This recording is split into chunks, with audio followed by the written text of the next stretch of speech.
Welcome to Going the Extra Mile, a podcast brought to you by Newleaf Training and Development. Each edition is sure to lift your spirit and encourage you in today's working world. Enjoy! Please complete our survey.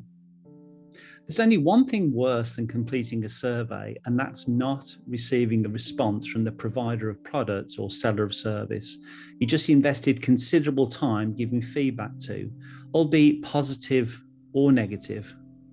All of us have been wooed into responding to a survey. You know the drill. You've received and used their product. You experienced their service. Now you get the email titled, "Please complete our survey." Have you found, like me, that the trouble with most surveys is they're just too long?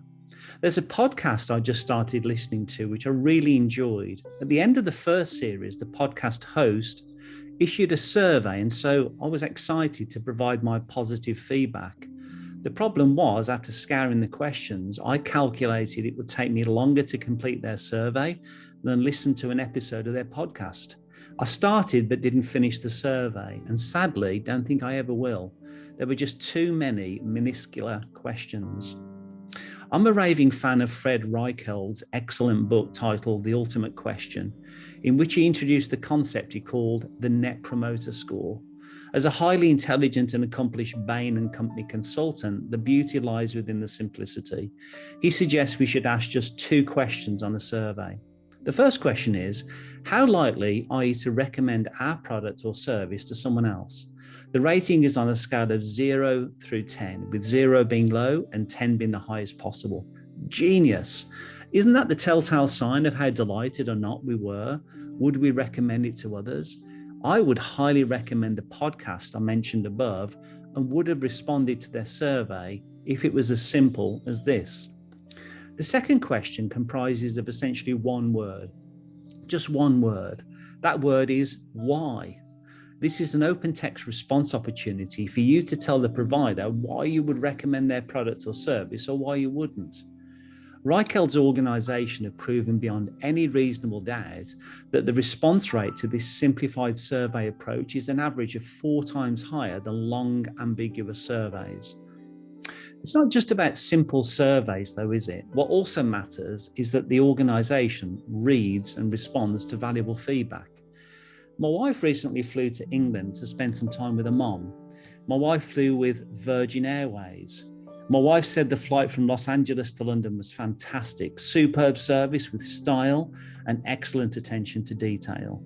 The return journey was not the same, and so she invested a good 20 minutes filling in their customer satisfaction survey.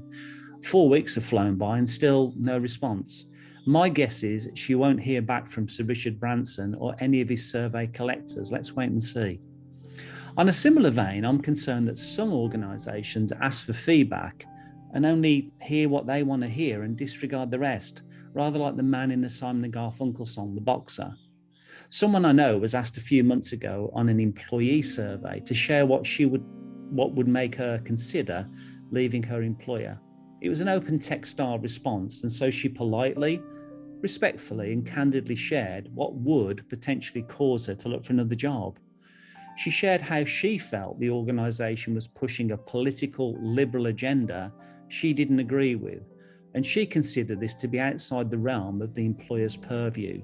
She shared that their thrust towards celebrating lifestyles and choices she didn't agree with as a conservative person made her feel isolated and forced to accept worldviews she couldn't align with. My friend invested 15 minutes on her own time into an employee satisfaction survey, and after 5 long months has heard nothing.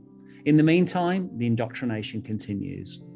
So in summary, if you or your organisation are about to issue a survey, keep it short.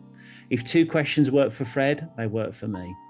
Thank people for taking the time to complete a survey, even if it's automated. Follow up with those who are unsatisfied, as they're unlikely to come back to you if they think their opinion doesn't matter. Oh, and in the true spirit of diversity and inclusion, make sure you don't just hear what you want to hear and disregard the rest. That's called bias. I hope you found that short story useful, and if you did, feel free to rate, review, and share this podcast.